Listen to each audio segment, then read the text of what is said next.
Guys, what's up? So, in this particular course, we'll be talking about one of the most historically motivating and important event in India's independent history, India's modern history, that is Revolt of 1857.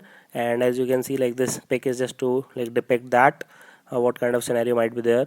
So, we will be talking about Indian history for UPSC CSE, the Revolt of 1857, which was India's first war of independence, as by VD Savarkar.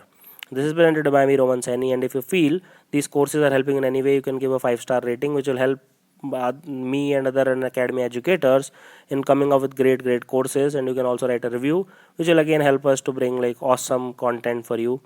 And in comment section, you can ask your queries and you can give feedback, and do share it as much as possible. And you can follow me on an academy on this link, that is unacademy.in/user/Roman Saini. What is the objective of this course? To understand completely the various dimensions in the Great Revolt of 1857. Okay, so you need to know it in all encompassing format, because once you know 1857 revolt, you will know what happened before and what will happen after. You can predict future from that. To get an edge in preparing for Indian history for UPSC CSE, obviously it is one of the most important topic. Every 2 years there is one MCQ from it. Even in your mains examination, sometime they ask the question from it, to delineate the various topics and the approach that should be followed while studying history. So if you read this topic properly, if you see the course structure for this, you will see exactly how to approach any topic in history for that matter. Now the lessons in this course are: introduction to revolt of 1857, what is it about, then causes for the revolt, what were the causes, why it happened, then course of the revolt, how it progressed, which all cities were involved, on causes of the failure of the revolt, why did it not achieve the desired results, then analysis of the revolt, consequences of the revolt, finally the revision strategy, how you can revise the entire revolt of 1857 in less than 10 minutes. Target audience for this course is UPSC CSE aspirants, candidates preparing for other government examinations like CDS, CAPF. If you are doing in bachelor's in history, you can watch this. State PSCs and other examinations like SSC, CGL, etc. So thank you for watching this lesson. Do give 5-star if you feel this is good. Have an awesome day. Hey guys, what's up? So, in this lesson, I'm going to tell you a very important fact, that this is a very crucial topic, but most of you don't remember much of the details about this. You know, there was some greased cartridges which has cow and pig fat. It threatened the religions of upper caste Hindus, sepoys, which mutinied and killed some soldiers. We have seen Mangal Pandey movie and Shatranj Ke Khiladi. So most of us have that understanding. Then Rani Lakshmibai fought bravely, and that's about it. But you need to know certain other facts. What was the bedrock on which the revolt of 1857 took place? So in this lesson I'll be talking about the beginnings, how it all started. Okay, so it's very crucial that you know these basics before you actually start to go any further in India's modern history. This is presented by me, Roman Seni. Do follow me on an academy. This is my user profile link.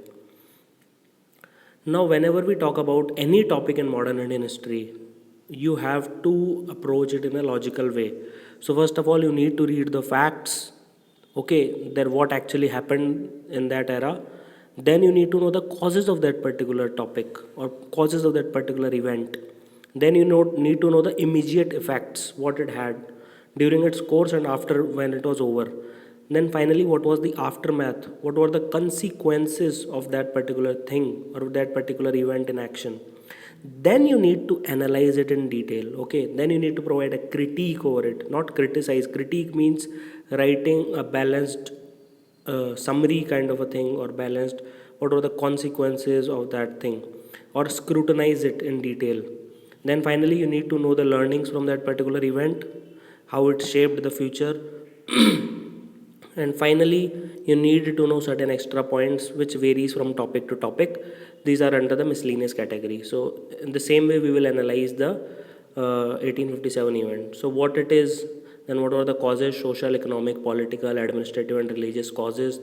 What were the facts involved, how it progressed, then what was the analysis of that, then what were the points of success if it succeeded at all, then what were the major causes of failure of Indian rebellion of 1857, and finally the aftermath, the consequences, how it inspired our national struggle for freedom. Then what was going on in the parallel timelines, who were the main leaders. This will all come in the miscellaneous points. How it affected the Hindu Muslim unity, what was the consequence, all this will come in the miscellaneous point. Okay, so let's start. First thing first, there is no direct British rule till that point of time in India. Okay, So British here means East India Company. So because crown did not have sovereignty or suzerainty over Indian territory, so technically we were being ruled by the company. That's why it is called as company raj till that point. Afterwards, crown took the control of India under the Government of India Act 1815. Okay, 1858. Now, mutiny is a term which is usually reserved for armed forces. So, when troops they do some rebellion, that is called as mutiny. Okay, rebellion literally means it's a very generalistic term. Mutiny is a very small specific terms which is reserved for armed forces. When troops do not follow the orders, when troops deliberately disobey the orders, when troops go on strikes, when troops go on some seditious talks, that is called as mutiny. Okay, so please remember, mutiny is very small specific term. Rebellion and revolt are very big terms which encompasses everything. Now, Indian rebellion of 1857, what are the basic facts about it? So these are the facts. Okay, so the first is the 19th native infantry at Barhampur. Okay, this is the first thing. The 19th native infantry at Barhampur, they were disbanded in March of 1857. Why did that happen? Because they refused to use the new Enfield rifle. And why did they refuse to use that? You all know the cartridges and all that problem, that we will talk about that in detail in the causes. Then the 34th native infantry, very famous person Mangal Pandey, he shot his own sergeant major of his own regiment. Okay, now obviously because of this he was executed and regiment was completely disbanded, but he became somewhat of a folklore, and there is a movie also in him in which he is portrayed by Amir Khan. Now, the 7th Awadh Regiment, you can also spell it AWADH, it was also disbanded because of the similar reasons. Now comes the main important point, the Meerut Revolt, the Meerut Uprising, which was the start of it. So, in April of 1857, 90 men of 3rd Native Cavalry, they did not follow the orders, okay, which were given to them to use the greased cartridges because it was laced with pork and cow fat. That was the rumor. I don't know, like nobody knows if it was true or not, but by and large it is considered it was truth. Okay, now when they were dismissed and sentenced, it marked the start of the revolt. So next day in Meerut, what happened is on the 10th May of 1857, all the regiment, they released the prisoners, they slaughtered the officers, they killed them, and they raised the revolt flags. Now with these flags, what was the next best thing? They can go to Delhi, which was the seat of the ruler, the Mughal emperor. Now they marched to Delhi. Meerut to Delhi is like 50 kilometers. So they killed Simon Fraser when they reached Delhi. He was a political agent. Okay. Now what is the next best thing which you can do? You can go to Red Fort. You can meet the Mughal emperor, and you can again proclaim him the Shahanshah Hindustan. So that is exactly what they did. On the morning of 11th May 1857, they reached the Red Fort. Bahadur Shah Zafar II, or the Bahadur Shah Zafar, whatever you want to call him, he was proclaimed Shahanshah Hindustan, which literally means the ruler of India. And as he was the last Mughal emperor, so he had the power in the name, not the actual power, but he has a powerful name.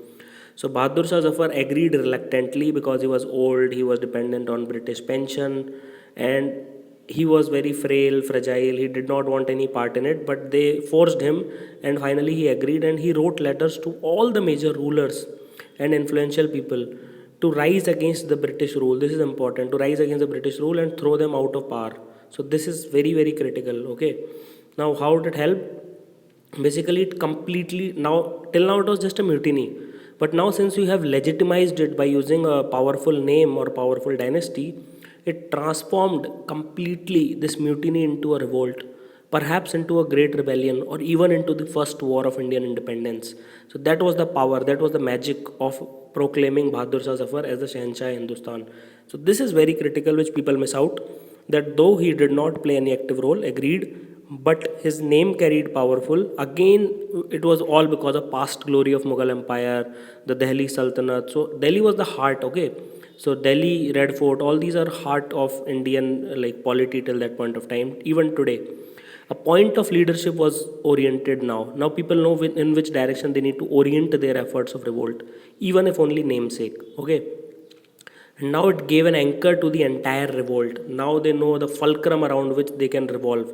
So the time period of revolt is always started from 10th of May 1857, not because of Mangal Pandey, but it is because of the Meerut uprising. And till 20th June 1858, the fall of Gwalior. Okay, little over a year. So this is a very catchy phrase which they use in the books. Little over a year it lasted, but it completely transformed India. So it lasted for 1 year, 1 month, and 10 days. So now, Indian rebellion of 1857, areas which were affected by this. So I first want you to focus on this rule of thumb. So as a rule of thumb, the Western India, the Eastern India, and the Southern India were largely unaffected.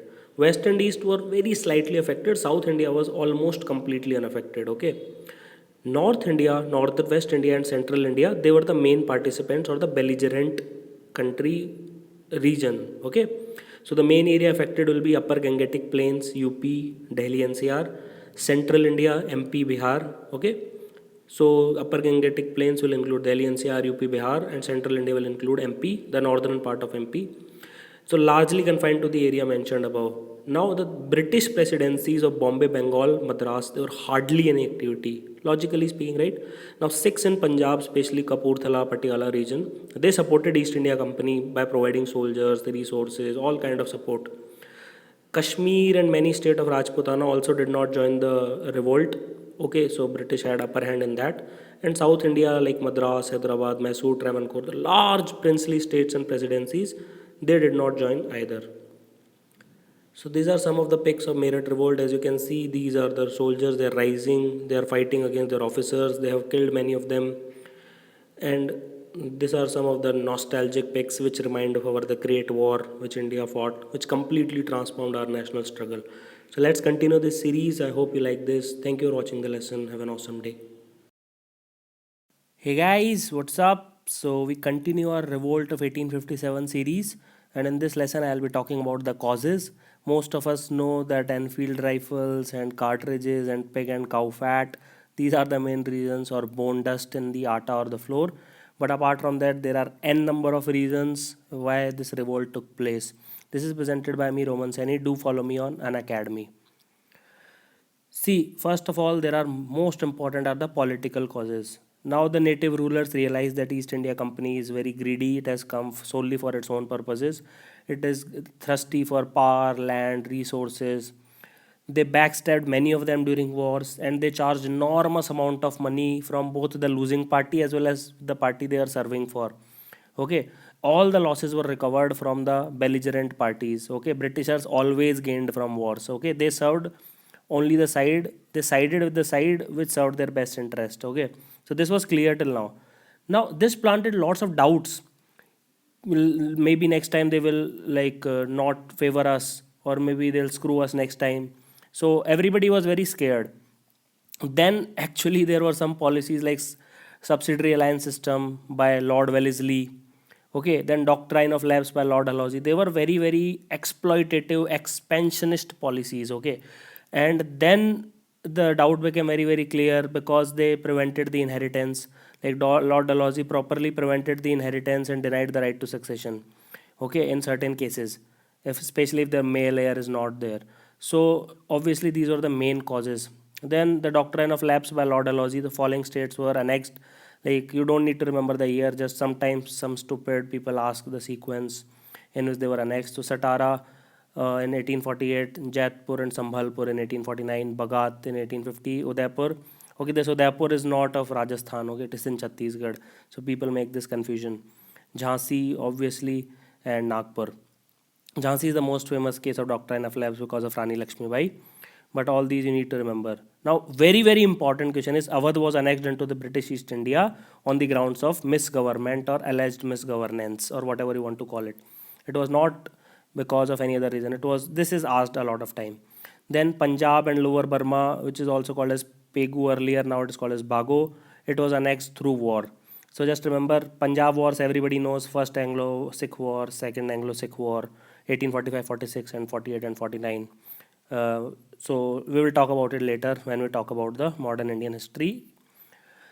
So now the third important cause is Prince Fakhruddin of Delhi. He died in 1856. What happened was the next prince was stripped of royal title by Lord Canning, and the traditional Mughals who used to live in these massive forts and these residents, they were thrown out. They were kicked out. Okay. Then it was a really embarrassing situation for mighty Mughal Empire, which was there for last 200, 300 years total, and they were completely kicked out from their own houses. So that was like very very shameful. Now, those groups of people like artists, singers, etc., Maulvis, Pandits were completely dependent on these classes. Now, they will be also affected, right? Because they were on the patronage of these classes. So, when they are affected, so obviously they are also affected. Now, we will talk about, let's say, administrative causes. So, there was massive corruption, obviously, especially at the lower level in police, courts, bureaucracy, persist till date in some form or the other. Now, what happened, very, very important, is earlier the ruler or the king, you had a feeling that he was from your own house. He belonged, you belonged. Okay, so there was certain sense of belongingness to Mother India or our country land. But now it was a completely alien ruler who was ruling you from thousands of miles away. So that was first time in India's history that was happening, right? Because earlier ruler used to come from outside, but they used to settle down in India. But now there was no sense of belongingness. Now there were parallel events going on, like first Afghan war. Obviously nobody has ever won in Afghanistan till date. No country won. They just stay there and come back. It's very difficult to beat Afghanistan in their own backyard. So obviously overall Afghanistan won. But in Punjab wars, like first Anglo-Sikh war and sorry for this, it is second Anglo-Sikh war. So obviously the winner was the British. Okay, but still there was massive losses in Crimean wars, which happened between Russia and the Allies. Like obviously UK won, but like France, UK were on the one side, Russia was on the other side. There were many other allies, but still there was massive losses. Similarly in Santhal uprisings. So British suffered heavy losses of resources. I'm not talking about the defeat in the war, but there was heavy losses of resources. Okay, so that has a lot of effect on your governance and all. Now, economic causes was drain of wealth theory, obviously everybody knows, which was provided later, but technically drain of wealth was going on here also. Now, land revenue system like permanent settlement system, Mahalwari, Rayatwari, we will talk about it later. They were extremely exploitative, right? So extreme taxation lead to money lending at very high interest rate, like exorbitant. Now, emergence of new landlordism, peasants become very, very furious. Now, traditional Indian economy was obviously completely destroyed because of industrial revolution. Raw material was taken from India, and large finished product of low quality machine was dumped into Indian market. So, handicrafts industry were dealt a mortal blow. They were on their funeral pyre. They died completely destroyed. Artisans were left unemployed. Now, this is a very key line which I have written. They were looking for jobs in agricultural sector, but the jobs weren't there. Okay, this is very important. Now, import of manufactured goods from British India at dirt cheap prices, and finally the land of the landed aristocracy like zamindars etc. was seized.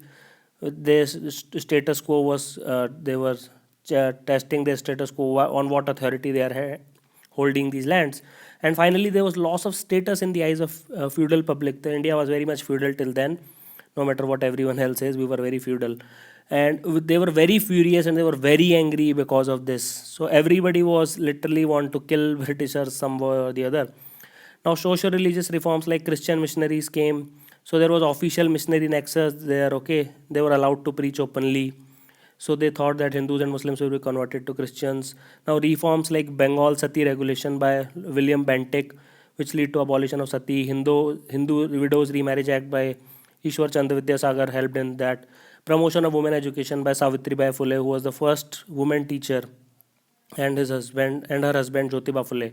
Then there was, so these all led to thinking that British wants to take over our religion, take over our social policies. Then there was Religious Disability Act, that also called as Lex Loci Act. What it did is it made it easy to convert anyone into Christianity. So earlier ancestral property was not allowed if you converted, but now you can inherit it even if you convert to after religious conversion into Christianity. So that also was a very painful point. Then introduction of taxation of lands of mosques and temples, very very furious point. Then there was various issues with sepoys, like they were not allowed to wear marks which can identify one sect or caste. Then proselytizing means changing into other religion or belief. There was rumors going around that army people are changing them to Christianity. Then there was General Service Enlistment Act. Earlier, Hindu thought that crossing sea will lead to loss of caste. So it wanted undertaking serving that they can serve anywhere as the need be. So obviously it was a very painful point for them. Then there was less pay, discrimination in promotion, racism, inferiority complex. Then annexation of Awadh obviously was a very big deal. These two, bone dust was there in Atta. Then Enfield rifle, the cartridges were greased and they needed to be bit off before the usage. And there was rumor that they were laced with pig fat, which was very oblivious. The Muslims were completely against it, and beef fat Hindus were completely against it. Then Post Office Act 1854 abolished the privilege of free postage for sepoys. So these were various reasons. Okay, and then in Awadh, what happened is the sepoy is nothing but peasant in uniform, so their heart will beat for rural area, right? 70,000 people were from Awadh, so every farmer family had one person serving in the army. So not only their lands were snatched, but it was annexed also, as I have already told, on the ground of misgovernance. There was extreme taxation and painful land revenue system. So sepoys just wanted to do something about it. So finally, as you can know, that there was simmering discontent. People were furious. It was a pressure cooker-like situation. There was suppressed anger, pent-up emotions, any phrase you want to coin. It was completely unleashed through this violent revolt. It was necessary rather. Revolt acted as an outlet, and finally the people were relieved to a certain extent, and British Empire was shook to its foundations. Everybody, farmers, merchants, rulers, religious heads, artisans, sepoys, landlords, they all participated in one way or the other. Region wise, it was different, but people from all classes participated. So this is one of the images. As you can see, people are fighting. People are fighting with pikes, and they were fighting with guns. So that's all. I'll continue this revolt series. Thank you for watching this lesson. Have an awesome day. Do leave your feedback. Thank you. Hey guys, what's up? So we continue our Revolt of 1857 series, and in this I'll be talking about the main centers of revolt and how the revolt progressed, and the main leaders who were leading the revolt in those particular centers. This is presented by me, Roman Saini. So you please follow me on an academy. This is the URL where you can follow me. And see, whenever we talk about leaders, so let's talk about what is a leader and why is it he important. First of all, he provides you an aim or a vision or a goal or an objective or a target to be achieved. Okay, he or she brings out the hidden potential among the masses. He or she provides you a direction, provides you energy. Then the decision making becomes very, very easy because he is the single point of contact. Although the decision making is democratic, he takes the views of others also, but then he arrives on a consensus. And finally, this is most important thing, he makes the whole more than the sum of its parts. So for example, if five people are working under him, so it will be more than the output will be more than of the five. And finally, he or she provides the result.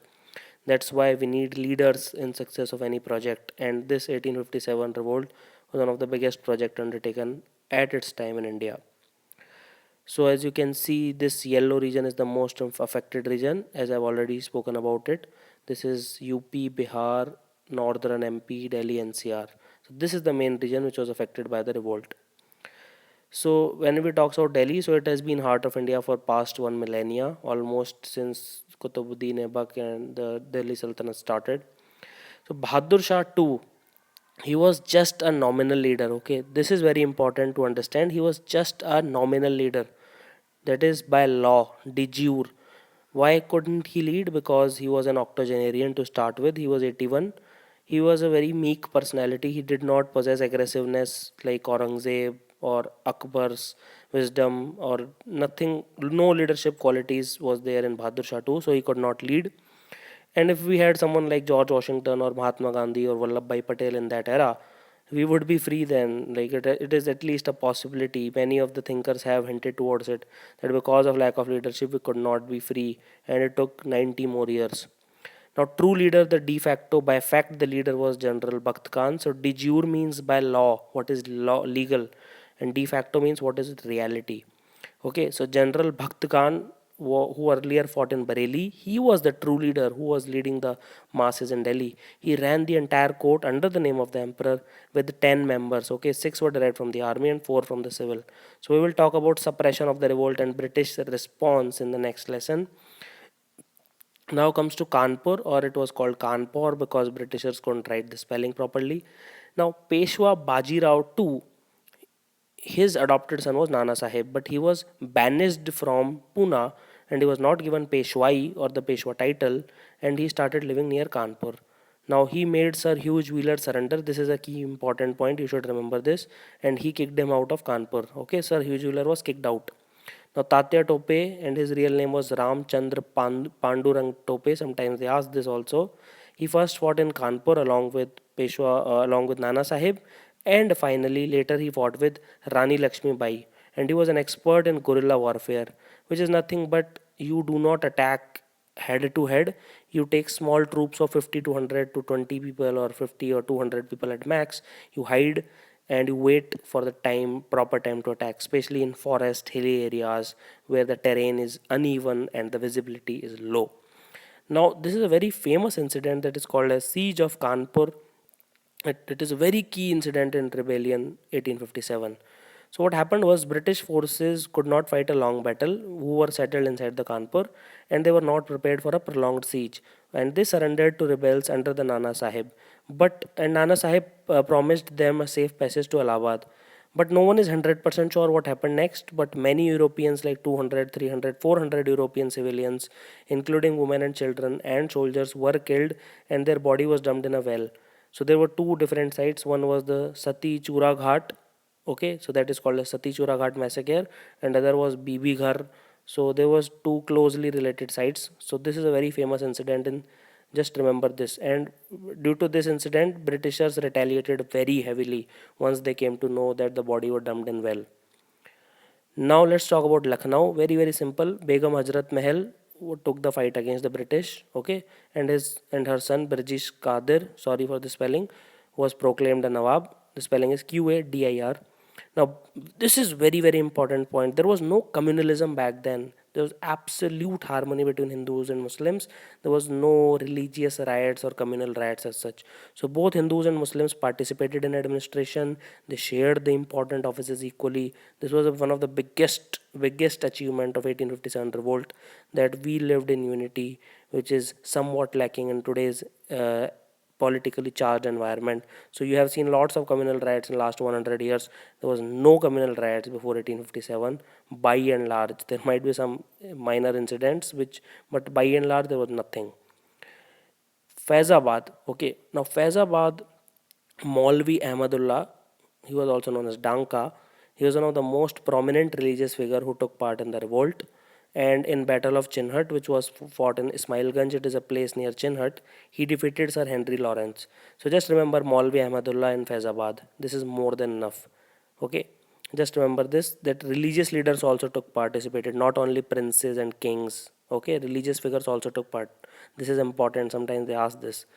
Now in Bareilly, which is again in UP, Khan Bahadur Khan, who was Khan Bahadur Khan? So there was a battle of Miranpur Katra in 1773, which was fought between Hafiz Rahmat Ali Khan, okay, versus the Britishers. So obviously the Rohilla Khand was annexed by Britishers, and it is present day Bareilly and Rampur. So Rohillas are Afghanis who have immigrated to India way back 300, 400 years ago, and they speak Pashtun and Urdu as their language, and presently they live in Bareilly and Rampur region of UP. Okay, so Khan Bahadur Khan is descendant of this Hafiz Rahmat Ali Khan. Okay, and he was reduced to a mere pensioner. He warned Britishers that there is an impending mutiny, but when the mutiny happened, he rose to the occasion, organized an army of 40,000 soldiers, and fought with the Britishers. Okay, so he was Khan Bahadur Khan in Bareilly. Now let's talk about Jagdishpur in Bihar. So Kunwar Singh, now see, age is not the only issue here. Bahadur Shah Zafar is also 81, he is 80. But he lost his land to British, and he was having grudges against British due to their expansionist policies. He was a local zamindar of Arha, which is near Jagdishpur, Bihar. Now he joined the Sepoy army and he fought against Britishes.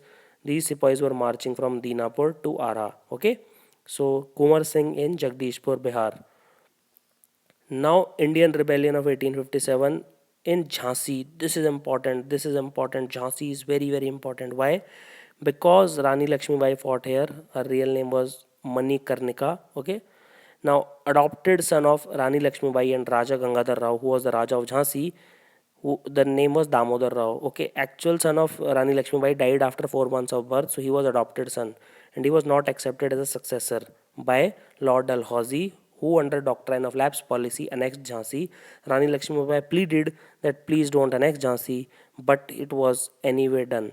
So she fought and along with Tatya Tope and Gwalior, as I've already spoken, but Scindia supported British, so she could not succeed. Okay, so we will talk about her later. Now, this is important. Tulsipur is a place in Awadh. Just remember one name, Maharani Ishwari Devi. She also fought awesomely, so she was another important woman leader. So you can see Begum, Hazrat Mahal, Lakshmi Bai, Ishwari Devi, etc. Now, Shahamal is a peasant, so not only religious leaders and princes, peasants are also fighting. He destroyed public property and he looted the house of traders and moneylenders in Baraut village in UP. Now, Singhbhum tribals also fought. Okay, it is a place in Chota Nagpur. So Gunu is the person who led the Kol tribals.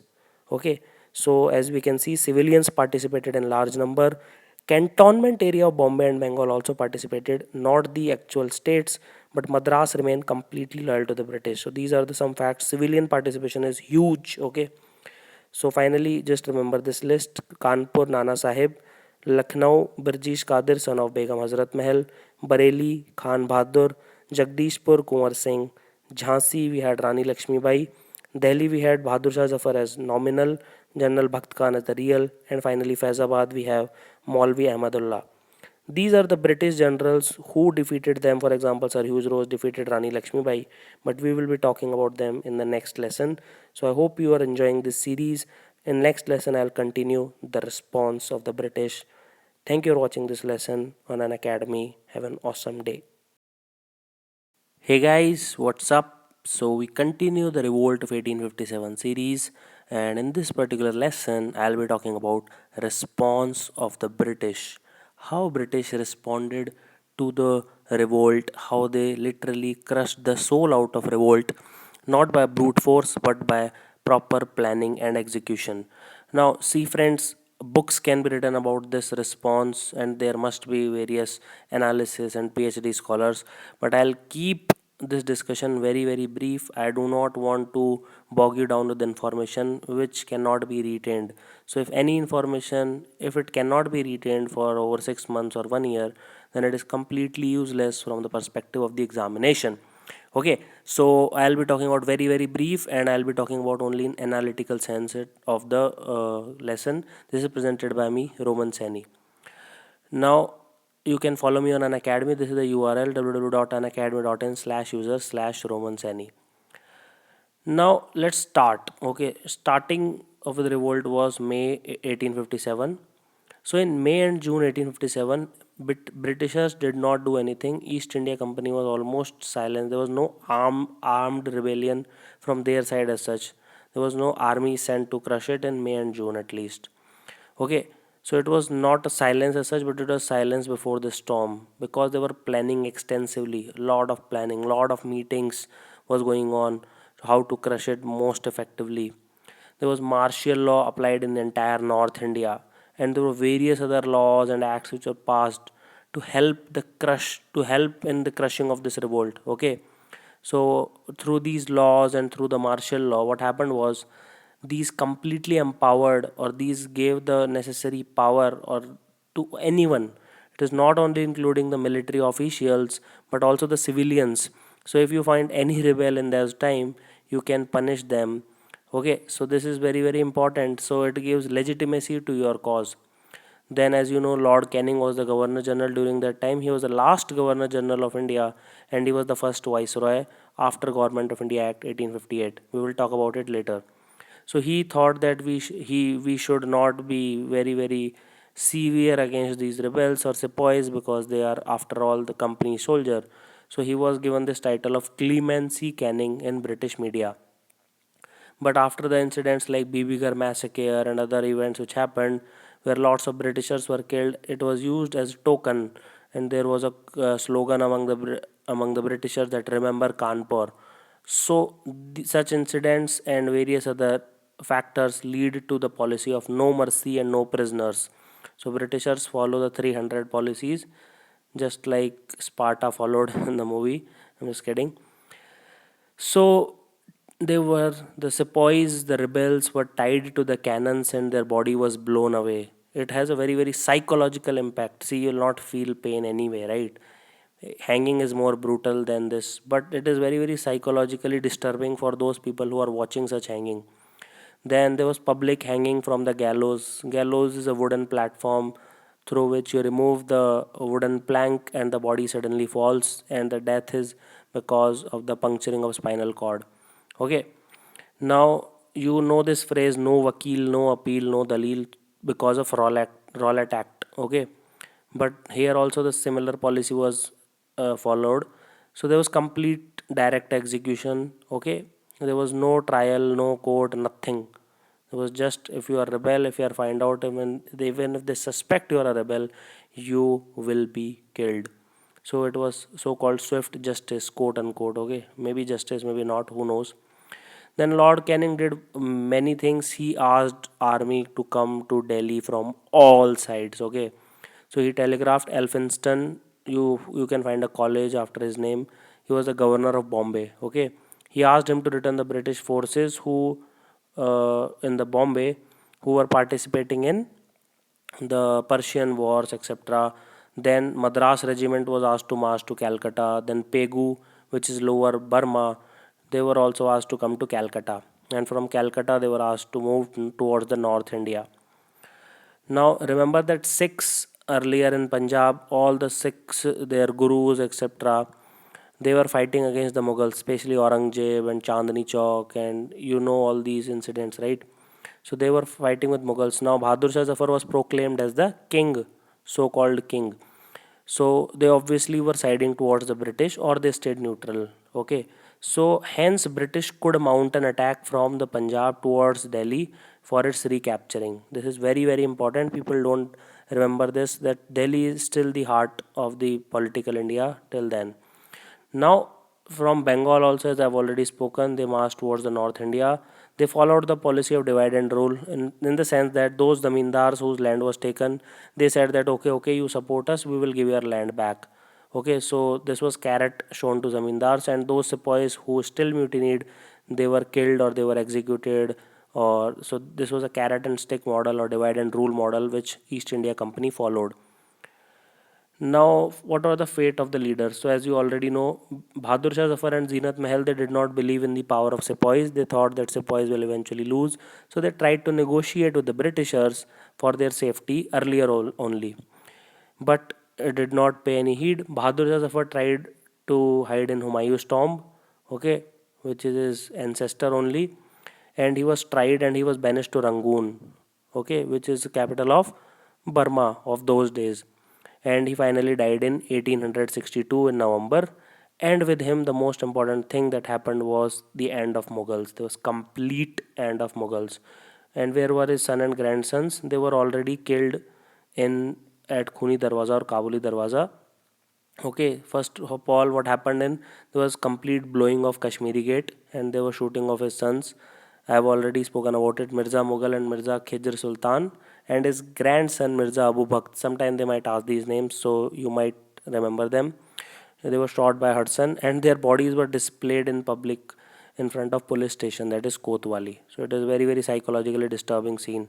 And these were the British general who participated. John Nicholson died. Lieutenant Hudson, Willoughby, Arkdale Wilson, and John Lawrence. These were the person who participated in Delhi from Britisher side. Now Tatya Tope was fighting along with Nana Sahib, but Nana Sahib went to Nepal, as you can see here, and he was never to be heard again. Tatya Tope continued the fight in Gwalior, but he was betrayed by Man Singh, who was Raja of Narwar. And finally, he was killed in Madhya Pradesh in April of 1859. Kumar Singh, Maulvi Ahmadullah, Rao Sahib, who was the brother of Nana Sahib, Khan Bahadur Khan, Bakht Khan, all of them were dead by 1859. Begum Hazrat Mahal, she gave stiff resistance towards the British. Finally, Sir Colin Campbell, he caught Nepal. He reclaimed Nepal, and she flew to Lucknow. Colin Campbell recaptured Lucknow, and Begum Hazrat Mahal flew to Nepal. So Nana Sahib and Begum Hazrat Mahal were in Nepal, And in Banaras, Colonel James Neal, he butchered rebels and sepoys like anything. So this name might also be asked. Rani Jhansi, obviously, she was the last person to fall. Like as soon as she fall, the revolt was officially considered crushed. She died on 17 June 1858, and with her, the fall of Gwalior on 20th June. That mainly happened because Sindhiyas sided with the British and they went to Agra. Now, this is a very famous line by Sir Hugh Rose, who defeated her, that here lay the woman who was the only man among the rebels. That was the kind of honor which she was given. And Mahashweta Devi, which is a politician and a writer, she wrote in Bengali a book called Jhansi Rani, that is the Jhansi ki Rani only, Queen of Jhansi. And in her honor, Indian National Army's first regiment was Indian National Army first women regiment was called Rani of Jhansi Regiment, which was headed by Captain Lakshmi Sehgal. She died recently at the age of 97. Now, to in summarize, British completely crushed the revolt in just over a year, 1 year, 1 month, 10 days to be precise. Why? Because a lot of planning happened, lot of resources like men, money, equipments were given, and there was perfect execution under the able generalship and leadership. They were called as Devil's Wind. They moved very fast and they completely killed all the pro rebel villages one by one by one, and they had complete ruthlessness. So, this was a summary of British responses. Don't go in more detail, it will not be helpful. Just remember this table for finally. In Kanpur, Nana Sahib was the main leader, and the British general were Wheeler and Colin Campbell. And the same guy, Colin Campbell, is the main leader in Lucknow also from the Britisher side.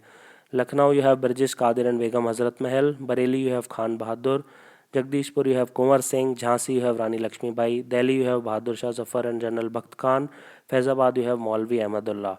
And these names I have already spoken about. So just remember this table. Just pause it and watch it. Thank you for watching this lesson. Have an awesome day. Hey guys, what's up? So, we continue our series on Revolt of 1857, and in this lesson, we will examine all the causes of failure of the revolt. There was numerous causes. Most of us have very limited understanding, think that we did not have weapons and we did not have communication system, but the understanding goes much deeper than that. There were much deep-rooted causes of why the revolt failed. Failure not in the traditional sense of the word failure, because we had a lot of positive outcomes of it, but it failed to achieve its objective, that is the overthrow of the British rule was not done. Hence it was a failure on that regard. This is presented by me, Roman Saini, and do follow me on Unacademy. This is the URL www.unacademy.in/user/Roman Saini. So, first of all, let's understand the background. Do you know the reason of the revolt? Yes, it was because sepoys were frustrated and all that reasons I have already told you in the video 1.2. What was the support base of the revolt? Yeah, the support base involved all the diverse classes. Okay, but again, this reason was not clear to most of them. Support base was very fragile. Half of them used to change sides very easily. Was there any planning involved? Not at all. What was their main ideology? Nobody knew. Coordination and cooperation, hardly anything. Effective centralized leadership, zero. So, can you see this background? This is required for any movement or any revolt or any rebellion or any project at all to be completed. This is the reason, planning, support base, ideology, coordination, effective centralized leadership.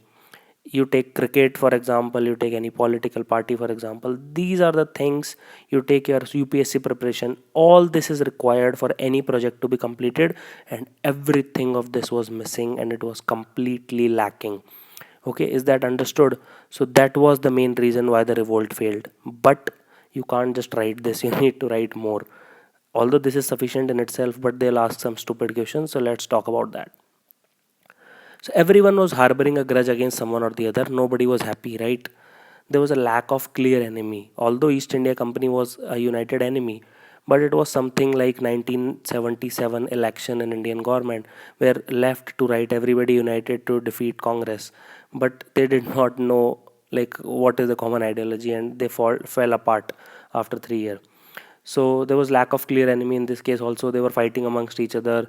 Almost zero understanding of the colonial rule and colonialism. There was absolutely no understanding of colonialism except among very high intelligent people. And those intelligent people thought it is better to side with the British because Britishers were bringing modernization of India. That was very big. Those who understood colonialism, they thought it is good for India. And those who did not understood colonialism were fighting. Peasants considered moneylenders and zamindars as their enemies, obviously because they were paid very low. But both of them were simultaneously fighting British. So can you understand this dilemma?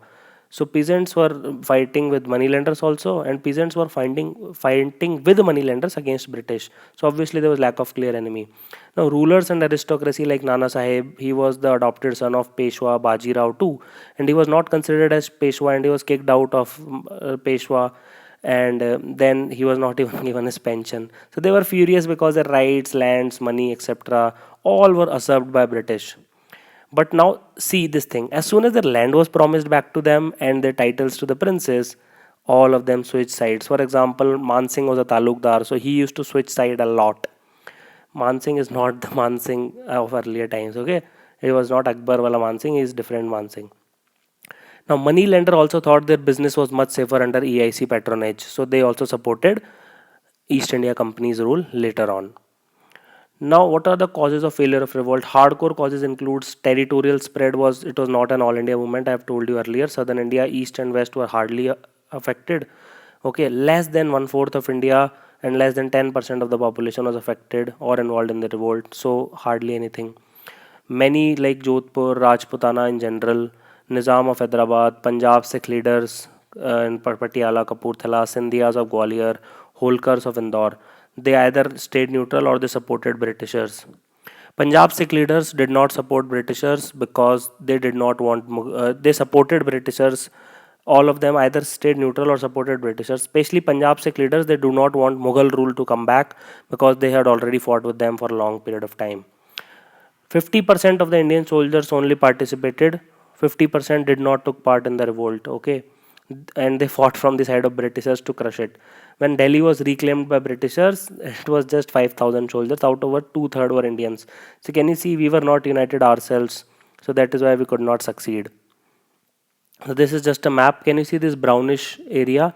This is the actual revolt area. You can see Delhi, UP, Bihar, and some part of MP. This light blue area were the supporters of British, include Kashmir, Punjab, Rajasthan, this Hyderabad. This green area is completely neutral area, and this black spots were the states which were fighting against British. So as you can see, west, south, and east were largely unaffected. Only a very small area was involved.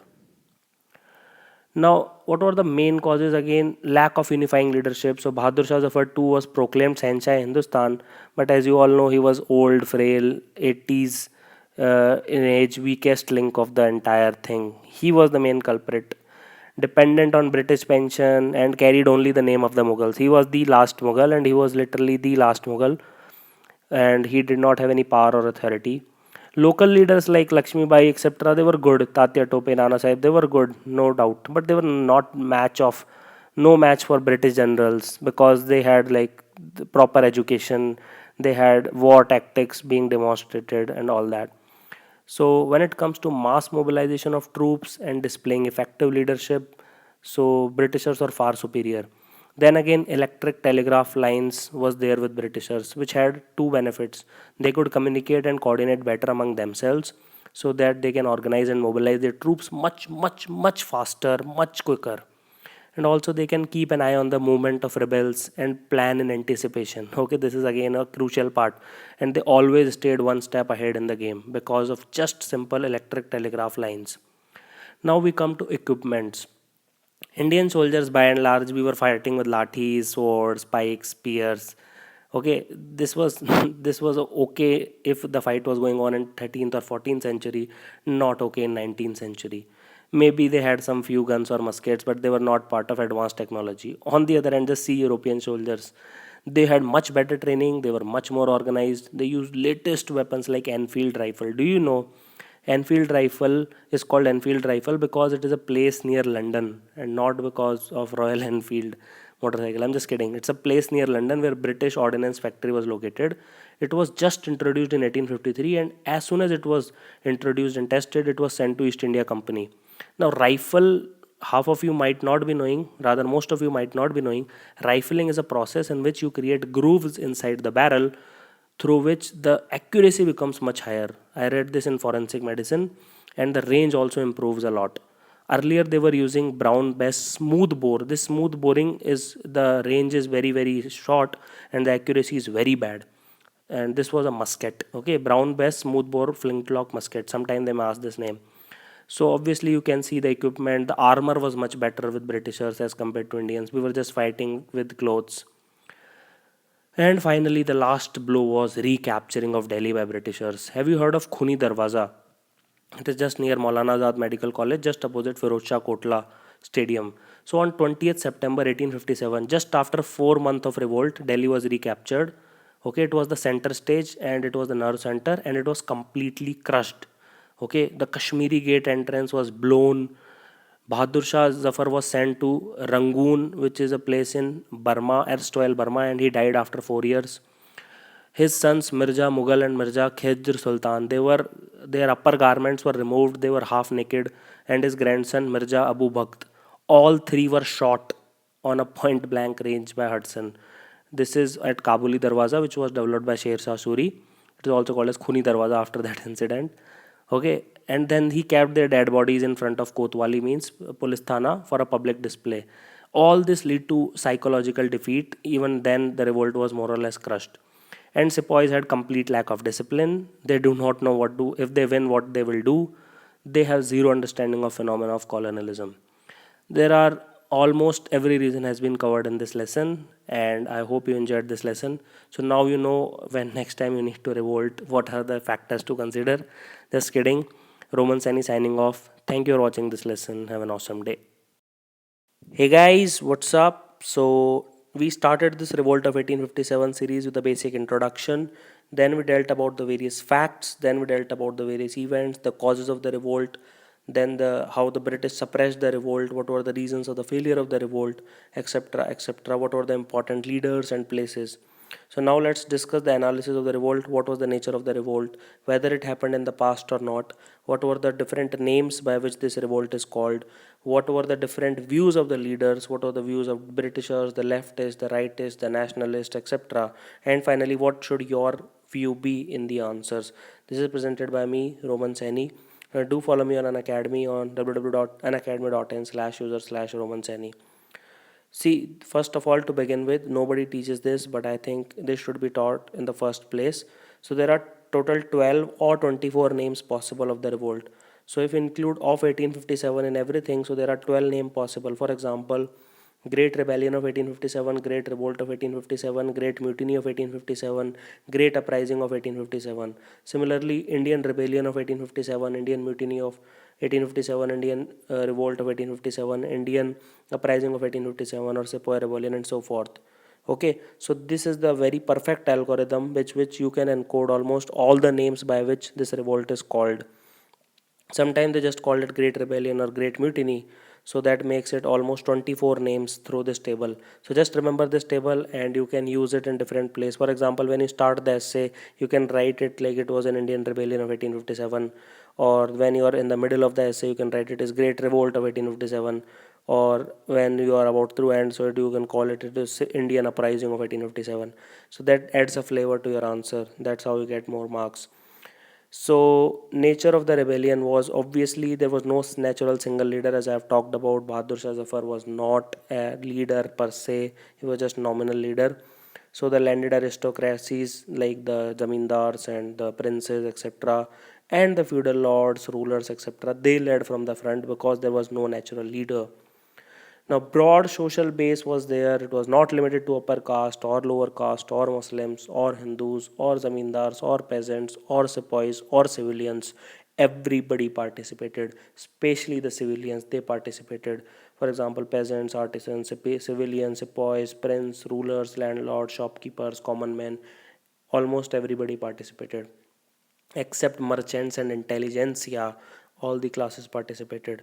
No communalism was there. There were no riots. There was no Hindu-Muslim violence.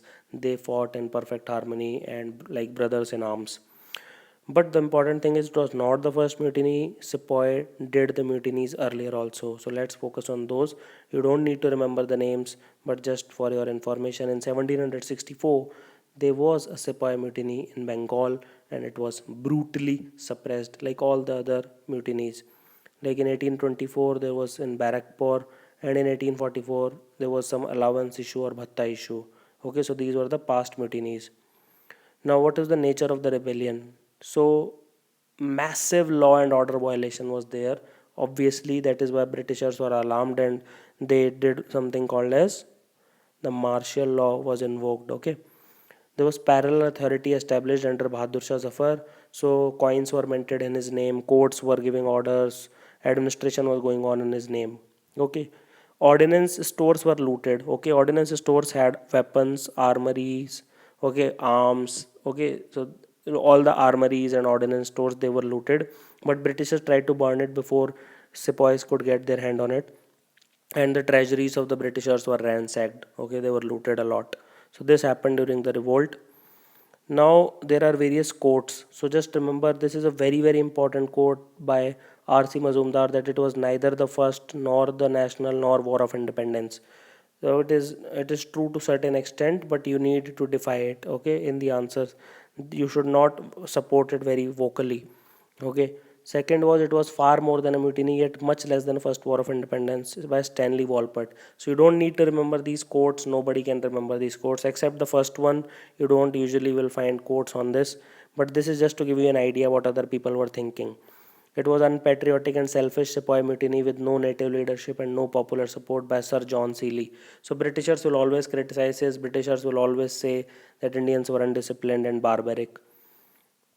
Again, I'm saying you don't need to remember these quotes. It is virtually impossible for you in the long run to remember these quotes. Maybe for some stupid test you can remember, but in the long run you will not remember them.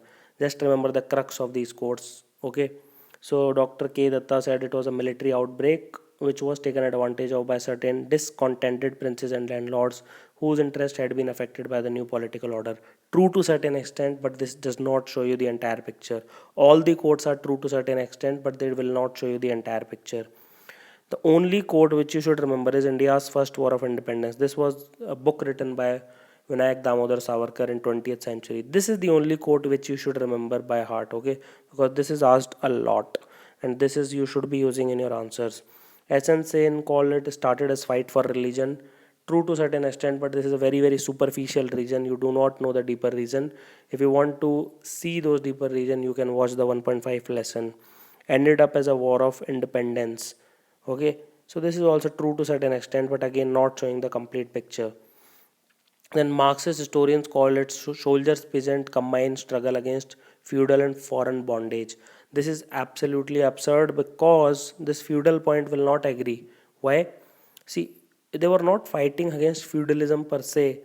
They were fighting against feudalism, no doubt about that. But zamindars were also fighting against Britishers.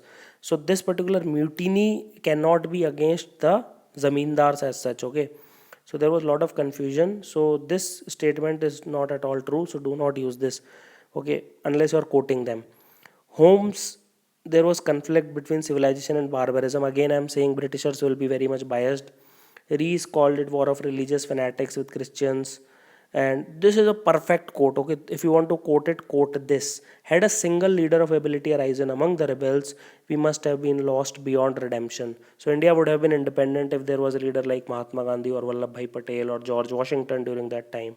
This is a quote by John Lawrence. So what is the final conclusion? So people will ask, Roman, what is the final conclusion according to you? So this is the final conclusion according to me. Government of India celebrated 150th anniversary of India's first war of independence in 2007.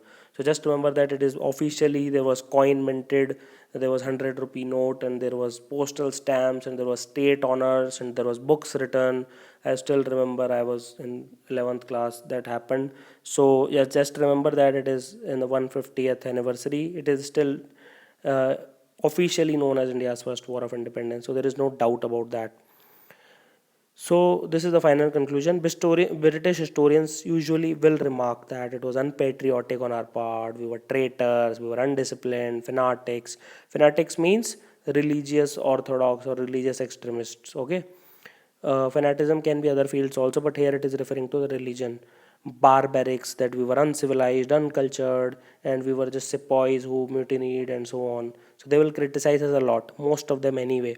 But British historians is very very subjective, very very biased view. So do not include them as your view. Religion was a very important factor. Nobody can deny that. But it was a very superficial factor. It was a very urgent, pressing, immediate factor, but there were many other factors which are hidden factors. If you want to know about them, you can watch 1.2 lesson causes of the revolt. Okay, now it was an outburst of suppressed feelings of Indian masses. This is the main reason why this revolt happened. Civilians participated in large numbers. Okay, and the other point is it did not last long. It just lasted for 1 year, 1 month and 10 days, starting from the Delhi capture by revolt by the rebels and fall of Gwalior on June 1858. It started the 90-year-old struggle for India's independence. It was a truly secular movement. There was no communal element involved. Okay, where people from all walks of life and all religions just participated, and it was not just an elitist movement. People from middle class, lower class also participated in it. Now, it was much, much, much more than a sepoy mutiny, and it is much closer to being a full blown civil rebellion. It is not actually a civil disobedience movement because India's west, south, and east part did not participated, but it is much, much more than a sepoy mutiny. And finally, if you want to write one line, it was more than a mutiny, and it is indeed very close to being what we called as our first war of independence. So, thank you for watching this lesson. I hope you enjoyed this collection. And this is Roman Seni signing off. Thank you. Hey guys, what's up? So, in this lesson, I'll be talking about the consequences, the aftermath, or what followed after the revolt of 1857. Till now, we have talked about the causes of failure, what were the reasons of the revolt. We have dealt with the introduction, the British suppression, and the analysis of the revolt. So, finally, we will be talking about the consequences or the aftermath of the revolt. This is presented by me, Roman Seni. So you can follow me on an academy for all the lessons at www.anacademy.in/user/romanseni. So let's start with this. Okay. So whenever you will talk about 1857 revolt, you will realize that it is the single most important event in modern Indian history. Okay. There were various events. There was Quit India movement. There was civil disobedience movement. There was Dandi March. There was World War One. There was Swadeshi movement. Then there was Battle of Plassey, death of Aurangzeb. All these were very very critical, important events. But 1857 is considered to be arguably the single most important event in modern Indian history. It is considered to be, it is referred to by these various epithets like it was a landmark, it was a watershed moment. So watershed means before this and after this there was a drastic change. For example, Battle of Plassey and Battle of Buxar was a watershed because Diwani rights were transferred to the East India Company. So that was a watershed moment. Similarly, this is also watershed because the concept of viceroy comes who directly reports to the crown, etc. Now it is epoch defining. It means that the era coming now, because India will be directly under the control of the Queen. Until now, India was being ruled by a multinational company which was solely considered by profit making. Now it was a complete paradigm shift. So these are all synonyms. Start of a new era or a new dawn, because Indians started to have faith in themselves, which fueled 90 years of struggle, and then birth of Indian national movement. It was literally the first Indian national movement at such a massive scale. There were previous others also, but not at this level at least. And it is considered as a pioneer movement, etc., etc. So you'll find lots of epithets attached to the revolt of 1857. Most of them will do justice to this. Now, consequences, the most important consequence is the Government of India Act of 1858, which was passed by UK Parliament, not Indian Parliament. See, the laws for India were passed by UK Parliament, all the laws sitting in London. So, Lord Canning, obviously, as I've already told you, he was the last Governor General of India and he was the first Viceroy of India. Allahabad Darbar. So why the Britishers organized these darbars? See, Britishers knew that Indians are very feudal people. Okay, the mindset was completely feudal, and they knew that Mughals used to organize these massive darbars, and they were very famous for that. That is why Lord Canning organized this Allahabad Darbar to enforce upon the Oriental minds that they were the superior person on 1st of the November 1858. Okay, so what were the provisions of this Government of India Act of 1858? East India Company was completely abolished. Completely abolished. Okay. Each and every possession, whether it be territory or their money or their profit or their resources, everything of the company, unless it was taken by the individuals, it was completely transferred to the crown. Okay. Everything. So East India Company technically ceased to exist in India. Indian territories were to be passed to the Queen. Okay, Indian territories. Indian territories include Pakistan, India, part of Sri Lanka, Burma, various islands in Indian Ocean. Okay, Bangladesh and whatnot, Myanmar, lots of such parts were transferred to the Queen, and it was to be ruled in her name and her name alone. Okay, so we came under the direct sovereignty of Queen. Now, Secretary of State, okay, this concept was introduced, and he received the power of Court of Directors of East India Company. So till now there was Court of Directors of East India Company, so they were replaced completely by Secretary of State. Now Governor General appointment came under the Crown, as I've already spoken. So the concept of Viceroy came into being, and he was directly reporting to the Crown. Era of Indian Civil Services, officially known as Imperial Civil Services, which continues till date as Civil Services Examination. They also started after this act only. Earlier, 100% Indian civil servant were Britishers. Okay, up to 1930s, hardly 5 to 10% of the Indians were represented in Indian civil services. Mostly they were Britishers, and even by 1947, when the civil services were divided into Indian civil services and Pakistan civil services, even then more than 60% were Britishers. Most of them migrated to Britain. So I hope you're understanding till now. Britishers promised to keep check their policies of expansion, but they did not. They expanded more. The Indians states were asked to recognize the sovereignty or sovereignty of the crown, as I've already spoken about it. There was massive reforms and reorganization of military.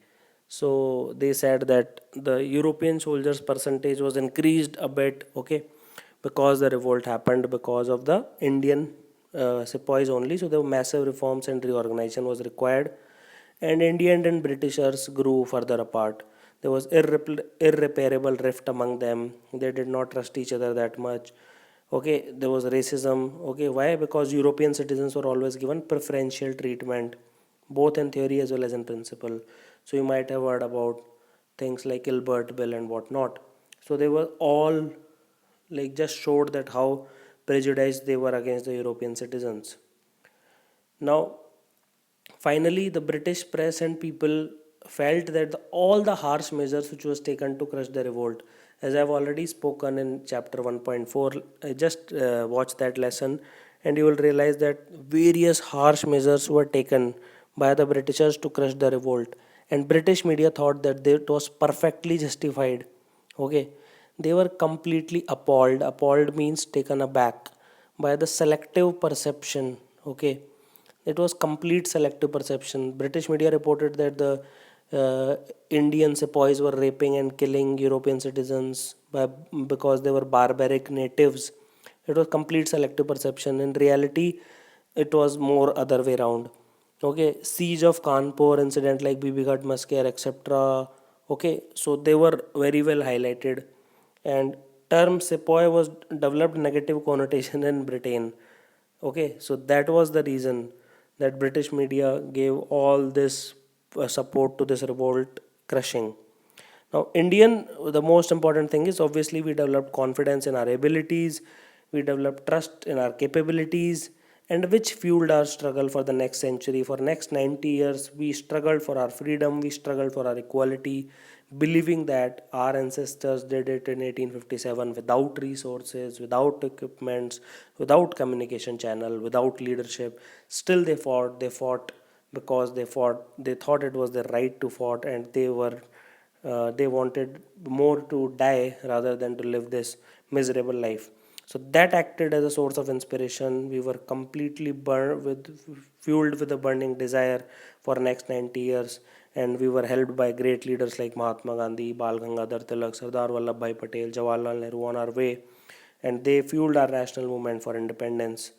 It again sowed the seeds in our foreign policy, and it helped us become anti-colonial. Till date we follow this foreign policy, anti-imperialism, and it literally started the wave of nationalism in India. Before that there was absolutely no concept of nationalism.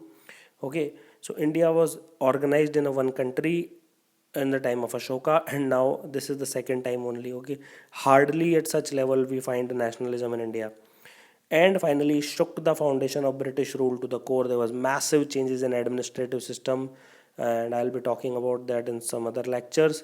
So this is in short what happened after the revolt of 1857. There was various policies by Britishers to stronghold their rule over India, to appease them in short run but to exploit them in the longer run in hidden agenda. So I hope you like this lesson. Do let me know in the feedback. Thank you for watching this lesson. Have an awesome day. This is Roman Saini signing off. Hey guys, what's up? So you have learned everything about Revolt of 1857, but the question always suffers that how can I watch for 1.5 hours before the examination? So I'm making this lesson. Using this, you will be able to revise the entire Revolt of 1857 in less than 10 minutes. Okay, obviously I'll not be able to talk about exhaustive details, but more or less the important information will be covered. This is presented by me, Roman Saini, and do follow me on an academy, that is www.unacademy.in/user/Roman Saini for all the lessons here. Okay, so I'll just start with the timeline. In 1856, first thing happened was annexation of Awadh. Because Awadh was a major center, most of the peasants were represented here. There were 75,000 peasants serving from the Awadh, and there was about every peasant from an agricultural family. So the annexation of Awadh created a lot of problems because it was annexed on a ground of misgovernance that created even more infuriation among the sepoys. Second was the summary settlement method. This causes really harsh taxation rate that again pissed off the agriculture. Okay, agriculture people, all the farmers, they had to pay a lot of revenues already because of permanent settled system and etc. So that goes there. Third is the Religious Disabilities Act. Obviously you know that Hindus son, even if the Hindus converted to Christianity, their son or daughter still can inherit the property. So again this is interference with our socio-cultural fabric. Fourth is Prince Fakhruddin died, so the entire Mughal family was banished from their forts, and their titles were snatched, and they were really humiliated. People didn't like that. Then came the General Services Enlistment Act, in which each and every soldier was about to give an undertaking that they can be asked to serve anywhere outside the country also. For crossing the sea, like for example going to Burma, meant loss of caste for the caste Hindus, so that did not go well. Then came the 10th May, mutiny in Meerut started. Then they migrated to Delhi. 11th and 12th May, the rebels reached Delhi. Okay, and Bahadur Shah Zafar was proclaimed Emperor of Hindustan. Then in the last week of May, revolt spread in UP, various regions. On 30th May, it touched Lucknow. Then in June, revolt involves major region, the maximum peak it achieved, and the civilians were also involved. Very important point. In June, Sir Hugh Wheeler lost to Nana Sahib, and he was kicked out of Kanpur. He here refers to Hugh Wheeler. Then on 30th June, Battle of Chinhat happened, where Maulvi Ahmadullah defeated the British forces. Then in July, Shah Amal, who was a peasant leader, he was a Jat leader, and he was killed by the Britishers. Okay, in September, Delhi was recaptured by the Britishers, and Bahadur Shah Zafar's son and grandson were shot dead, and he was sent off to Rangoon along with his wife Zeenat Mahal. In December, Kanpur was again captured by Sir Colin Campbell. So if you just want to remember one particular name, you have to remember Sir Colin Campbell. Okay, this is the most important name. Just remember that. Okay, and Maulvi Mahmudullah was from Faizabad. Okay, I'll tell you all the important ruler. Lucknow was Begum Hazrat Mahal. Okay, Delhi was obviously Bahadur Shah Zafar. Okay, so now moving forward, so in March, you know that Lucknow was captured. Begum Hazrat Mahal of Nepal, she fled to Nepal. Okay, her son Brijesh Kadir was proclaimed as the ruler, and they could not hold the fort against the Britishers. Now, in May June, Rani Lakshmibai captured the Gwalior fort. She was obviously from Jhansi, goes without saying. Kanpur was mainly Nana Sahib and Tatya Tope.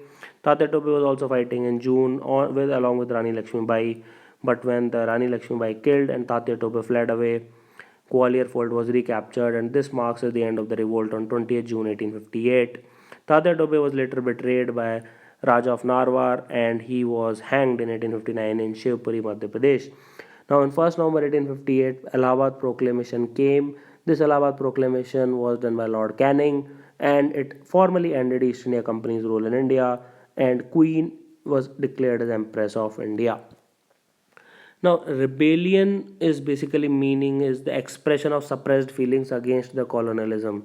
Okay, this is the key point. You have to remember this particular point. Now, causes of rebellion can vary from economic causes like extremely harsh taxation system, summary settlement system, as I was saying. Industrial revolution in Britain, it broke the back of Indian industries, destroying the very fabric of Indian handicrafts industry. Now, it's okay that if you destroy one particular industry, as long as it is constructive destruction, okay. But it was not constructive destruction, it was destructive destruction because they took all the raw material from India, got it processed in the mills of Manchester, and then the entire finished good was dumped into the Indian market. Not so good.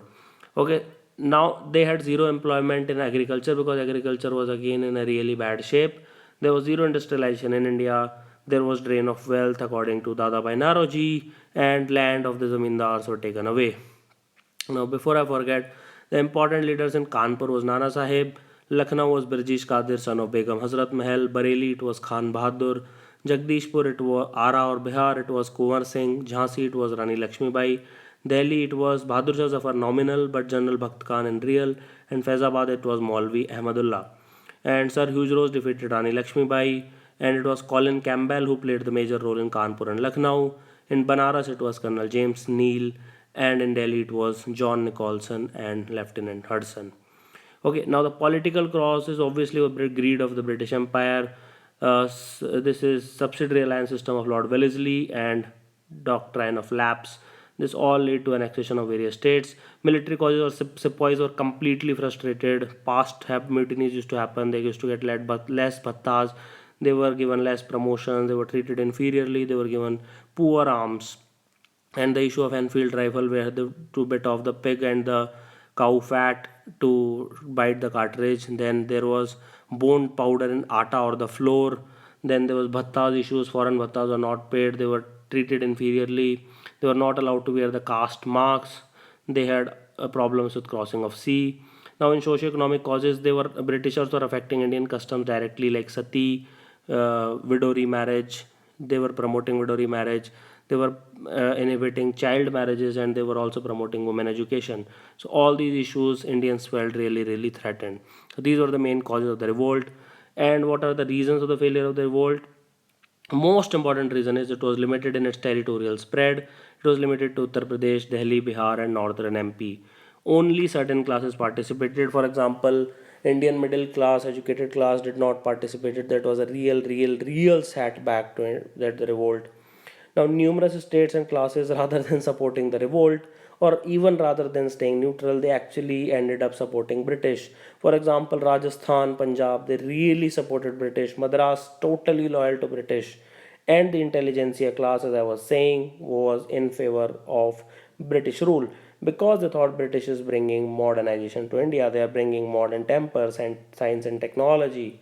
Okay, Western civilization was supposedly superior to our superstitious and illogical sepoys and farmers. How stupid is that?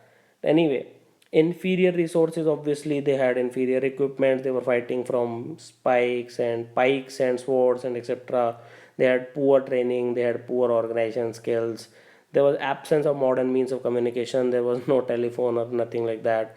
They did not coordinate it properly. There was lack of unified leadership. They did not have telegraph lines. Okay, now they had zero understanding of colonial rule, so this was also very, very problematic. So these were the main reasons of the why the revolt failed. Obviously, analysis, it was the first war of independence, and though it was not literally the first because there was but nothing happened at such scale. Though it was not involving the entire India, yet it involved significant portion of it. And obviously the main effect was Government of India Act of 1858. East India Company completely ends up here. Viceroy concept comes, who reports directly to the Queen. Lord Canning becomes the first Viceroy of India.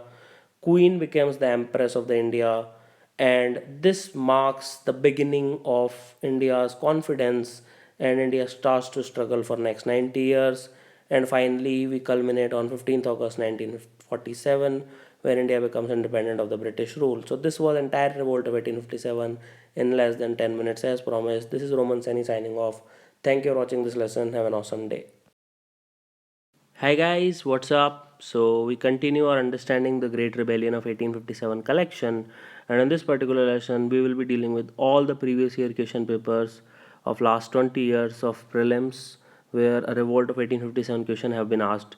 So usually they ask this question every 2 or 3 years. So this question, if encountered, can significantly help you in clearing the exam if you make it correct, because most of the other people will do it correct. So if you do it wrong, you can be in a lot of trouble. But anyway, this is presented by me, Roman Seni. So let's start. You can follow me on an academy on www.unacademy.in/user/Roman Seni. So the question is, what was or were the objects of Queen Victoria's proclamation? So as I've already taught you about Government of India Act of 1858, so let's see. To disclaim any intention to annex Indian states. Yes, this was one of the object, absolutely true. So as we have already seen that doctrine of lapse policy was abolished. To place the Indian administration under the British crown. Obviously, yes, Queen called herself the Empress of India. After this act, Mughals were completely ended, their entire generation ended with the death of Bahadur Shah Zafar in Rangoon. To regulate East India Company's trade with India, East India Company was abolished and its possessions were taken under the name of crown. Its territories, its resources, everything was taken by crown. So what regulate is absolutely wrong. It was to, like, there was no trade concept, anything at all. So what are the correct answers? So obviously third is wrong and 1 and 2 are correct. So answer becomes, in this case, the solution is A.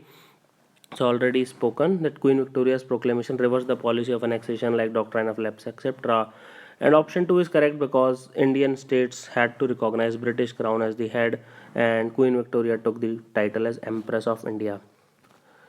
Now, the ruler of which one of the following states was removed from power by the British on pretext of misgovernance? So whenever this term misgovernance comes, always remember the term Awadh. So Awadh was annexed and the pretext of misgovernance.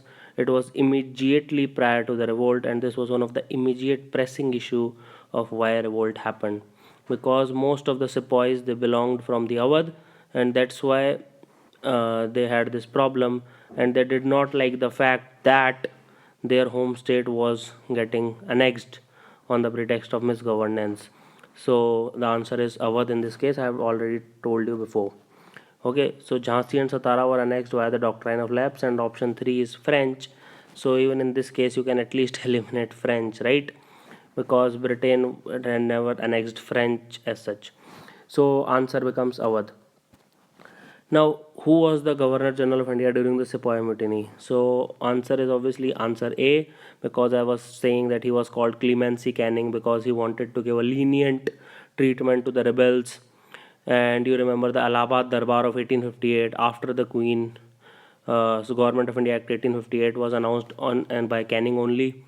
Lord Dalhousie was there till 1856. He was there from 1850 to 1856, and early late 40s to mid 50s, and he was the one with doctrine of lapse policy. Lord Hardinge was there before Lord Dalhousie till 1848, and there was Lord Hardinge, another Lord Hardinge, which was there in 1910, and Lord Lytton was there in 1880. So just to give you an idea when all of their tenure was there.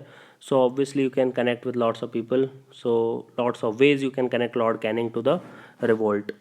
Okay, so answer obviously is A. He became the Governor General after Lord Dalhousie in 1856 till 1860. Okay, and he was also the first Viceroy of India in 1858. The concept of Viceroy came after the Government of India Act 1858. Now, with reference to the revolt of year 1857, who of the following was betrayed by a friend, captured and put to death by the British? So, whenever it comes who betrayed who in 1857, the answer is Man Singh, Raja of Narwar. It's a small town in Shivpuri, Madhya Pradesh. He betrayed Tatya Tope. Okay, Kunwar Singh was an 80-year-old guy. He died of natural causes. Nana Sahib, he escaped to Nepal, never to be heard of. Tatya Tope was the person. Okay, Tatya Tope was the person. He fought tooth and nail. Okay, first he fought with Nana Sahib in Kanpur, then he fought with Rani Lakshmi Bai in Gwalior, and he was betrayed by Man Singh, who sided with Sindhyas.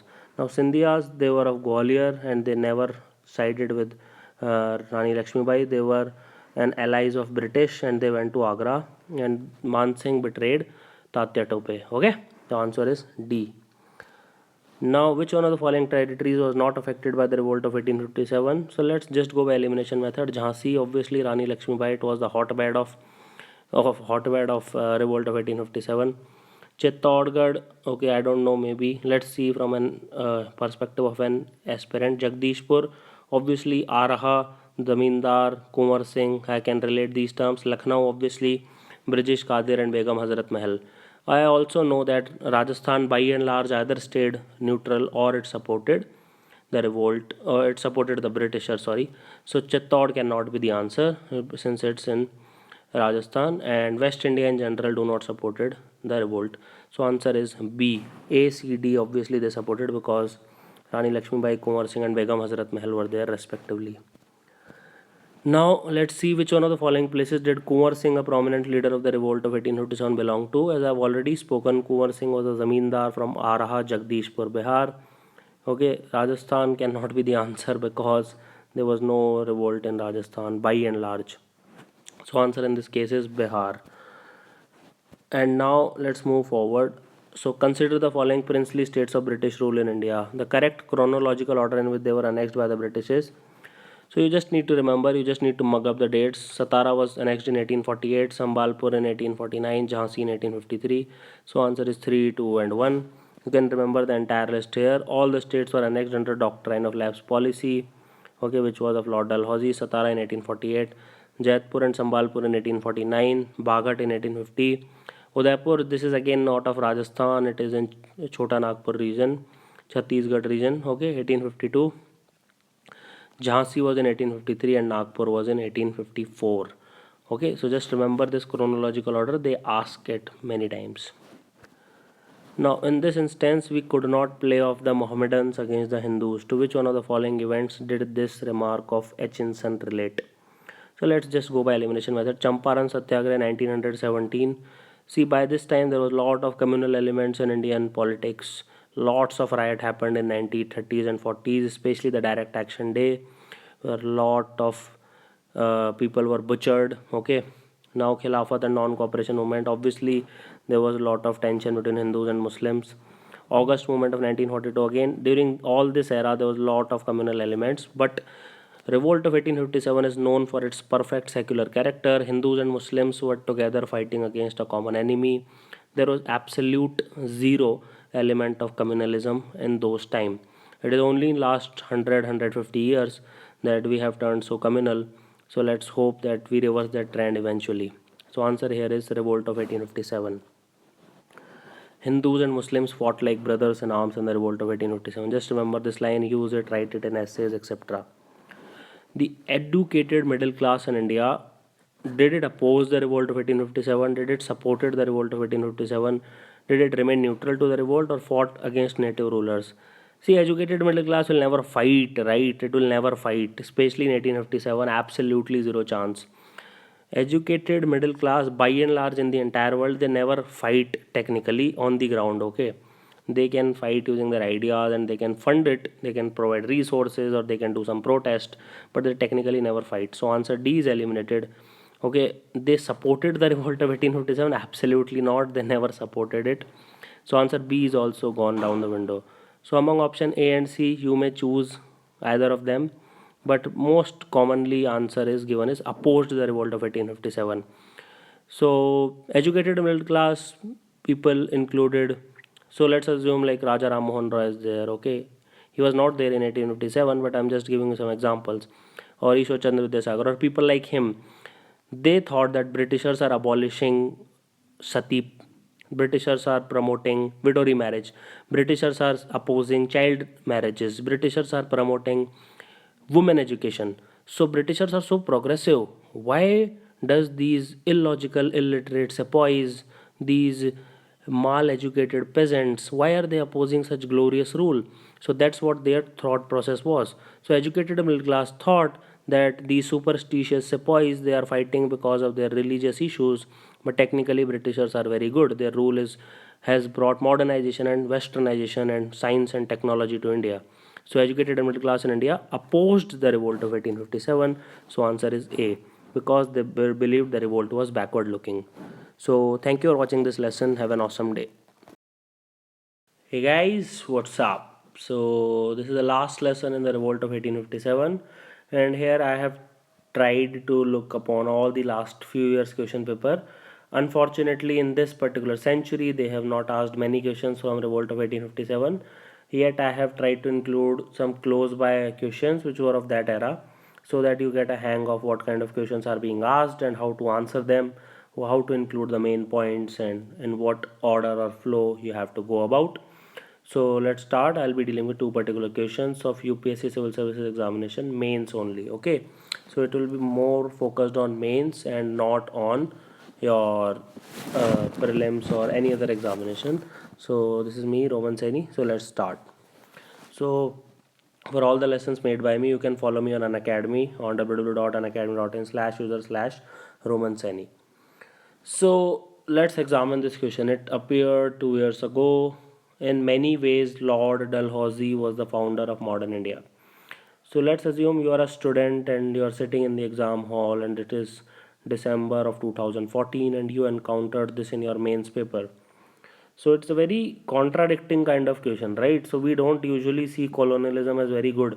We see it as a very bad thing, that it led nothing positive and everything is negative about it. So that's a general layman's perception about the nationalistic perception. But this is a very seemingly contradictory statement. How can some Britisher be the founder of modern India? So, but whenever such statement is asked and it is not eliciting your opinion as such, it just want to elaborate on that. So obviously you have to support it to certain extent. You can't outrightly reject it, right? So please remember that you can't outrightly reject such statement when it is asking elaborate. If it is asking do you agree, then also you have to provide certain justification to negate that. So let's say how Lord Dalhousie was the founder of modern India. So I'll write it in a bit support of this answer rather than going the other way around. So I'll say that he was a great administrator, which he was. He brought about numerous administrative reforms, which he did. He literally led to the modernization of India. Before that, we were a completely feudal country, like completely feudal country with zero modern waves. Though it started with the father of Indian Renaissance, that is Raja Ram Mohan Roy, Ishwar Chandra Vidyasagar, which was before Dalhousie, but he is indeed the maker of modern India. He promoted Western civilization, Western reforms, science and technological institutions, education, Western arms and ammunitions. Okay, then though the policy of doctrine of lapse is not at all a good policy, okay, we all know that, but policy of doctrine of lapse, it helped in the annexation of lots of states like Jhansi, Nagpur, Satara, Jaipur, Sambalpur. He also annexed Punjab, Awadh, central provinces, Lower Burma. So, in a certain sense, it prevented various crises after independence, like Hyderabad crisis happened, Jamnagar crisis happened, where they wanted to join Pakistan, and Kashmir issue till date it is not resolved. The entire Kashmir does not. It does not comes in the control of India, which is illegitimately occupied by other nations. So these issues were not like brought upon because of policy of doctrine of lapse. So certain positive is there about that. Okay. Then obviously the first railway line between Thane to Bombay was in his time only. That is in 1853. It is also called as Railway Minute of 1853. Though this railway was not at all to benefit India, it was not at all a passenger train. It was mainly for commercial purposes, for administrative purposes, for strategic convenience, so that the raw material can be imported to the ports from where it can be shipped off to Britain and manufactured good can come back again. But still, it led to the development of trains because India was one of the first countries to have it. Okay, though it is not at all key just because we had colonialism, that's why we had train, but still, just remember this point. There was extensive telegraph system. Modern communication started during that era only. First telegraph line was between as far places as Calcutta and Peshawar, so they are very very far away. Okay, and it integrated the eastern and western part of India. Then you had the modern postal system. So this is how you write an answer. You give various points to support your claim. You just don't write emotionally like a stupid person who is just saying no no Britishers, how can they be the father of modern India, or yes yes yeah he was a great man, he was a great administrator and all. You have to give a point by point answer. So for example, modern postal system was started in 1854, okay, with Post Office Act, as you all be knowing. Then he introduced postal stamps also in all the presidencies. Okay, so he's literally called as father of post and telegraph. Then there was other points also. Let's see. So there was Charles Wood's dispatch. Okay, what is it about? It was about education. So they can ask in pre also, what is Charles Wood's dispatch related to? So it was related to educational system. So he introduced the three-tier education system. What is three-tier education system? It is primary school and high school and the higher education, that is the university level. Then he also created PWDs. He allotted funds for roads and cutting canals. Okay, he led the engineering services in India. So just remember these points. It's not very important, but just remember that he also led to development of canals and roads and PWD, public work departments, engineering services, etc. Then he introduced lots and lots of harbors and ports in Bombay, Calcutta, Karachi, which are still very very big port in today's time also in South Asia. These are the literally the three one of the three biggest trade centers and ports in India for commercial purposes. Obviously, again, not for tourism purposes, but for mainly for commercial purposes. Then Dalhousie's like chief achievement was there. He was consolidation of British rule. Before that, British rule was very very scattered. Okay, so he introduced something called as non-regulation system. Okay, under which all the commissioners were appointed to deal with the administrative problems. Okay, then also district magistrates' power was increased to handle all the police, justice, and land revenue system. Okay, then finally he also introduced Widow Remarriage Act of 1855 so that widow can get remarried. So that's how, in all the sense of the word, Lord Dalhousie was the founder of modern India. Though he was not the only father, but yeah, in certain sense, he did contribute to the modernization of India. That's how you answer and that's how you conclude. Write in points format, keep it short and simple. Now see this question. What began as a fight for religion ended as a war of independence. For there is not the slightest doubt that the rebels wanted to get rid of alien government and restore the old order of which King of Delhi was rightful representative. So I'll write this question. First of all, I'll give reasons why it started as a fight for religion. First of all, I 100% agree with this. Everybody should 100% agree with this. There is no doubt about it. Okay, each and every point is 100% correct in this. Okay, why did it started as a fight for religion? Because they were not allowed to wear caste marks or sect marks in army. They were forced to bite the grease which of cows and pig fat for the cartridges of Enfield rifle. There was a general enlistment act which took an undertaking that you have if you can be asked to serve anywhere, and crossing the sea means losing the caste for caste Hindus. Okay, so this was the main religious issues. Okay, might be knowing all of you. Then it was just not this religion. It ended as a war of independence because rebels wanted to get rid of Britishers. Why? Because they developed various inferiority complex. They were not paid the same wages. They were treated inferiorly. They were not promoted properly.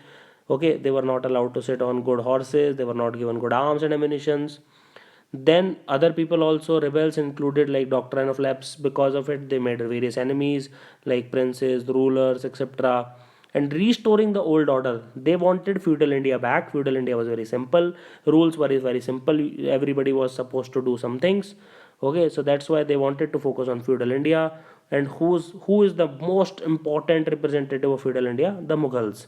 They literally, India's medieval history revolves around Mughals from 1526 till 1707. That is the glorious era of Mughal medieval India. Okay, So obviously, so yes, I 100% agree with it. So what they did was, there was complete subjugation of all the classes, not just the sepoys. Everybody was involved. You just watch the previous lessons of causes. So feudalism was very simple. This British era was complex. So there was discontent among various classes, so they revolted and they appointed Bahadur Shah Zafar, and it led to unification of Hindus and Muslims. Okay, so all the classes, though they had different grievances, they were united due to a common enemy. So I 100% agree with this statement. Okay, so that started as a war for religion, but in turn they returned to the old political order, beginning which initially started as a fight for religion. Now they wanted to overthrow the British. So I hope you know how to write the answers now in a point format. Thank you for watching this lesson. Have an awesome day.